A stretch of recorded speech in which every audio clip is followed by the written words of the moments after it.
जय हिंद। कक्षा 12 के विद्यार्थियों का हम सादर अभिनंदन अपने इस वीडियो में करते हैं।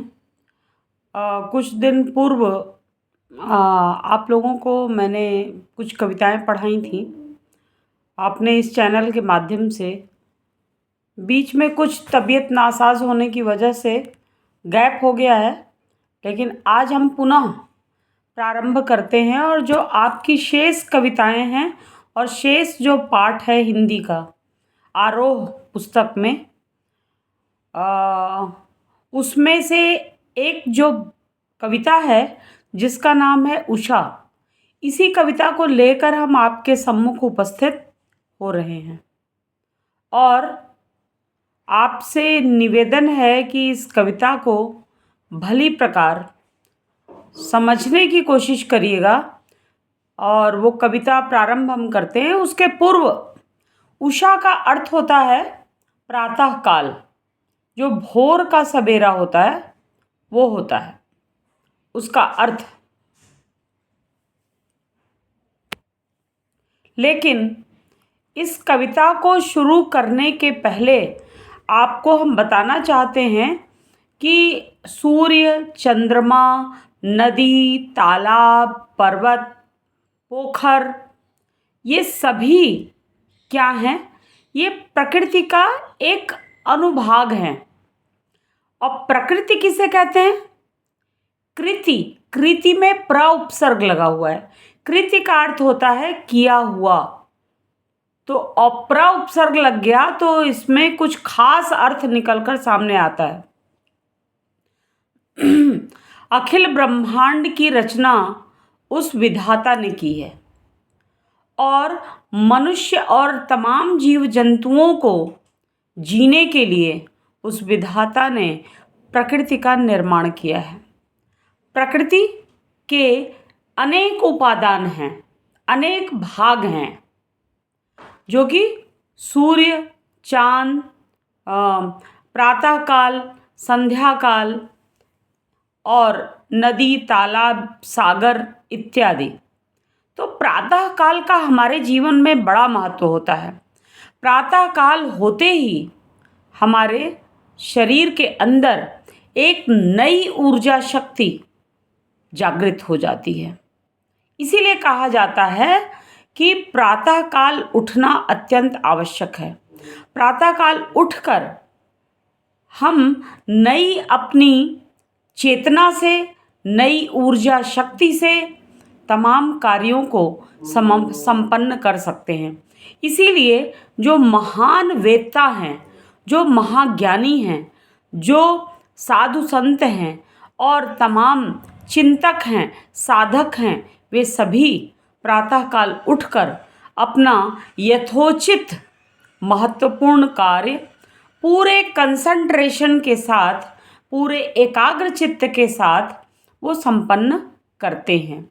और पूरी फिज़ा में, पूरे वातावरण में ऐसा लगता है उस अप्रत्यक्ष अमूर्त परमपिता परमेश्वर का वह स्वरूप दिखाई देने लगता है। फूल खिल उठते हैं और सूर्य किस तरीके से विकसित होता है, किस तरीके से वह उदय होता है, इस दृश्य को लेकर ये आज के आधुनिक कवि कहलाने वाले, और आधुनिक काल के कई भाग हैं, छायावाद है, प्रगतिवाद है और प्रयोगवाद। तो ये प्रयोगधर्मी कवि जो कहलाते हैं उनमें से एक हैं शमशेर बहादुर सिंह। शमशेर बहादुर सिंह ने इस छोटी सी कविता की रचना करके हमारे हृदय में नव चेतना को जागृत कर दिया है। और उनके बारे में थोड़ा सा बता दें कि इनका जन्म 13 जनवरी सन 1911 को उत्तराखंड के देहरादून में हुआ था। तो प्रकृति की वादियों में जो व्यक्ति जीवन जीता है, प्रकृति से उसका हार्दिक तादात्म्य स्थापित हो जाता है। जो जिस वातावरण, जो जिस परिवेश में रहता है, उस परिवेश पर अपनी भावनाओं को अभिव्यक्त किए बिना वह रह नहीं पाता। तो उनका जो कवि मन था, उस कवि मन को हम जान लेते हैं कि इनकी कविताओं की खासियत क्या है। इनकी कविताओं की खासियत ये है कि इन्होंने अपनी कविताओं में नए प्रयोगवादी शब्दों का प्रयोग किया, इसीलिए इनको शब्द शिल्पी कहा जाता है। और ऐसे शब्दों का प्रयोग जो बहुत साधारण हो, और उस साधारण शब्द से हम कैसे कोरिलेट कर पाते हैं इस कविता को। सबसे पहले तो इस कविता को प्रारंभ करने के पहले हम आपको प्रकृति के संबंध में 2-3 पंक्तियां आपके बारे हम प्रस्तुत करना चाहते हैं, जो कुछ इस प्रकार है। तू रूप है किरण में, सौंदर्य है सुमन में, तू प्राण है पवन में, विस्तार है गगन में, मैं ढूंढता तुझे था तब कुंज और वन में। एक कवि ऐसा है जो कि प्रकृति के चमत्कार को वह समझता है, इसीलिए वह परमपिता परमेश्वर को प्रकृति में ढूंढता है। सूर्य की किरणों में, तू रूप है किरण में, तुम्हारा रूप किरण में दिखाई देता है। सौंदर्य है सुमन में, प्रातः होते ही तमाम पुष्प और पुष्पों का राजा कहलाने वाला कमल पुष्प वो उदित हो जाता है, जो अपनी सौंदर्यशाली भाव को लेकर प्रस्तुत विकसित होता है। और जब मलयाचल से जो एकदम सुगंधित हवा प्रवाहित होती है, उस वायु में भी उस परमपिता परमेश्वर का भाव छिपा होता है।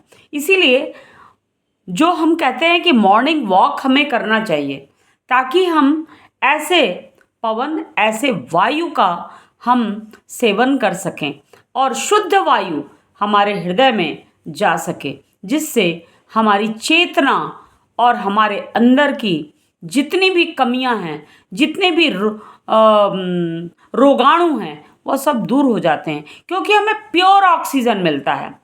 फिर वो कहते हैं, मैं ढूंढता तुझे था जब कुंज और वन में। जंगलों में भी आप देखेंगे तो पेड़ पौधे एक दूसरे से वार्तालाप करते हुए दिखाई देते हैं। इसी के साथ ही हम आपको बताना चाहते हैं कि ये जो शमशेर बहादुर जी हैं, इनकी एक और कविता है जो कि उसको आपके सामने पेश करना चाहेंगे। गोल हैं खूब मगर, चंद्रमा के बारे में बताया गया है। गोल हैं खूब मगर आप तिरछे नज़र आते हैं ज़रा, आप पहने हुए हैं कुल आकाश, यानी पूरा आकाश मंडल, तारों जड़ा। रात्रि काल में चंद्रमा निकलता है और वो जो आकाश का फलक है वो काले रंग का दिखाई देता है, और उसमें टिमटिमाते हुए जो तारे हैं, ऐसा लगता है कि चंद्रमा का वो वस्त्र है, और उस वस्त्र में चमकीले तारे खूबसूरती को लेकर, यानी कि कढ़ाई किए हुए वो तारे नज़र आ रहे हैं। यह कवि का नया प्रयोग शब्द शिल्प कहा जा सकता है, नया प्रयोग धर्म और नया बिंब विधान। बिंब विधान का अर्थ है कि कवि अपनी बात को प्रस्तुत करे, और जो समझने वाला प्राणी है, जो पाठक है और श्रोता है, उसके हृदय में वो भावपूर्ण रूप से उसकी छवि, उसका प्रतिबिंब वो नजर आने लगे। सिर्फ मुंह खोले हुए हैं अपना गोरा चिट्टा, काले आकाश में तारों भरे आकाश में, जो कि चंद्रमा का एक वो क्या है, वस्त्र है, परिधान है, और उसमें चंद्रमा का जो चेहरा है वह कैसा है, अत्यंत गोरा चिट्टा। यह भी एक नया प्रयोग किया उन्होंने। गोल मटोल, और वो गोल पूरा वृत्ताकार दिखाई देता है। पूर्णमासी की चांद एकदम अपने आप में बेहद खूबसूरत नजर आता है। तो आपका ज़्यादा समय ना लेते हुए अब हम आपके सामने पेश करते हैं उषा कविता, जो कि महाकवि शमशेर बहादुर जी ने लिखी है। इस कविता को पढ़ते समय आपके सामने सूर्य का क्रमशः विकसित होने का जो भाव है वो आपको सत्य साबित होता हुआ दिखाई देगा। वो कहते हैं वो ग्रामीण परिवेश का इसमें चित्र प्रस्तुत किया गया है, वो बिंब को प्रस्तुत किया गया है। प्रात नभ था बहुत नीला शंख जैसे। वो कहते हैं उपमा अलंकार के साथ प्रातः काल का जो आकाश है वो ऐसा प्रतीत होता है कि एक तरफ सूर्य का उजाला आ रहा है और रात्रि का अंधकार यानी कालापन। काले में आप श्वेत रंग मिलाओगे तो धीरे धीरे धीरे धीरे या तो वो ग्रे हो जाएगा या फिर वो नीले रंग का दिखाई देगा। तो ऐसे में उन्होंने नया प्रयोग किया कि समुद्र के अंदर जो शंख, समुद्र का जल नीला और उस नीले जल में शंख श्वेत रंग का जब झलकता हुआ दिखाई देता है वो देखने में कितना सुंदर लगता है। ठीक उसी प्रकार प्रातः काल का जो सूर्योदय काल है उस समय अखंड ज्योतिर्पिंड व सूर्य जो है वह शंख के समान अत्यंत पवित्र दिखाई दे रहा है और अपने उजली किरणों के साथ वह प्राची दिशा में उदित हो रहा है। भोर का नभ, प्रातः काल का यानी प्रातः काल से पूर्व, यानी अभी रात्रि का धुंधलका पूर्ण रूप से छटा नहीं है, लेकिन सूर्य का उजाला थोड़ा थोड़ा वो दिखाई देता है। फिर एक पुनः नया प्रयोग करते हुए शमशेर बहादुर जी कहते हैं राख से लीपा हुआ चौका। चौका का अर्थ यहाँ पर है आंगन। गांव में यदि आप जाएं तो बहुत बड़े बड़े आंगन होते हैं, शहरों में तो आंगन दिखाई नहीं देते, लेकिन ग्रामीण परिवेश में हर घर में एक बड़ा सा आंगन दिखाई देता है और उस आंगन की सफाई के लिए जो ग्रामीण युवतियां हैं वो क्या करती हैं, राख से, वो हल्के ग्रे कलर रंग के राख से वो क्या करते हैं, वो पूरा का पूरे आंगन को वो अपने हाथ से लीप कर वो पवित्र बना देती हैं। ऐसा आकाश का दृश्य दिखाई देता है। अभी गीला पड़ा है यानी रात्रि की अभी नमी आकाश में वो साफ दिखाई दे रही है। फिर आगे धीरे से फिर सूर्य थोड़ा और ऊपर उठता है तो वो दृश्य कैसा दिखता है, इस दृश्य को प्रस्तुत करते हुए शमशेर जी कहते हैं बहुत काली सिल जरा से लाल केसर के जैसे धुल गई हो।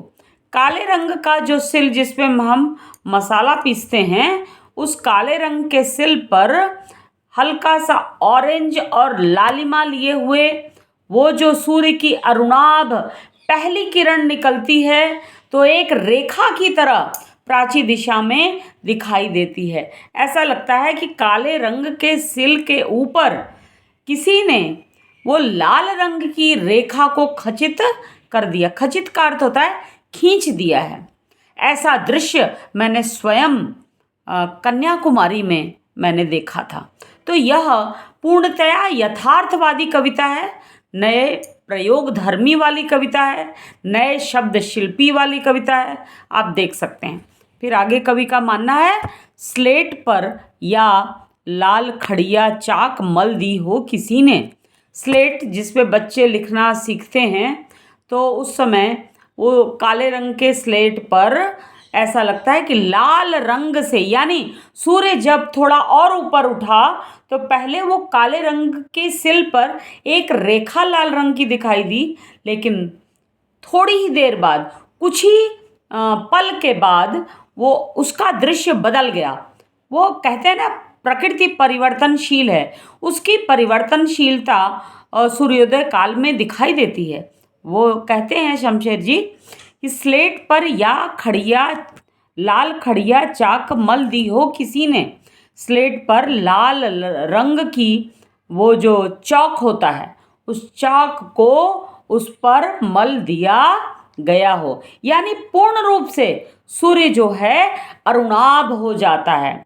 इसीलिए सूर्य का पर्यायवाची अरुण भी होता है, क्योंकि वो प्रातःकालीन उसकी किरणें बिल्कुल लालिमा युक्त होती हैं। फिर आगे, जैसे ही सूर्य पूरे आकाश मंडल में निकल जाता है तो उसका दृश्य 2-3 पंक्तियों में उन्होंने बड़े सुंदर ढंग से प्रस्तुत किया है। वो कहते हैं, प्रकृति का मानवीकरण इसमें किया गया है। वो कहते हैं, नील जल में या किसी की गौर झिलमिल देह जैसे हिल रही हो। ऐसा लगता है जैसे नीले जल में यानी नीले आकाश में सूर्य की वो जो किरणें हैं वो ऐसी निकल रही हैं, उजाला, यानी ऐसा लग रहा है जैसे गांव में किसी नदी में, नीले जल वाले नदी में या तालाब में कोई गोरे रंग वाली स्त्री नहाकर तुरंत वो झिलमिलाते हुए अपने बालों को धोते हुए वो ऊपर उठ रही होती है, यानी जल से बाहर निकल रही होती है। ऐसा सुंदर प्रयोग उन्होंने किया है। फिर आगे कहते हैं, और जादू टूटता है इस उषा का, अब सूर्योदय हो रहा है। यानी ये सूर्य का जादू यानी तिलस्मी आभा, चमत्कारी आभा अब जो है समाप्त होती है और सूर्योदय पूर्ण रूप से हो जाता है। तो मुझे उम्मीद है कि ये कविता आपको समझ में आ गई होगी। इसमें प्राकृतिक सौंदर्य का दृश्य है, मानवीकरण अलंकार है, इसमें उपमा अलंकार, रूपक अलंकार की छटा दर्शनीय है। इसी के साथ हम विदा लेते हैं। यदि आपको कुछ पूछना हो तो आप मुझे मैसेज कर सकते हैं, हम लाइव आकर आपके प्रश्नों का उत्तर दे सकते हैं। धन्यवाद।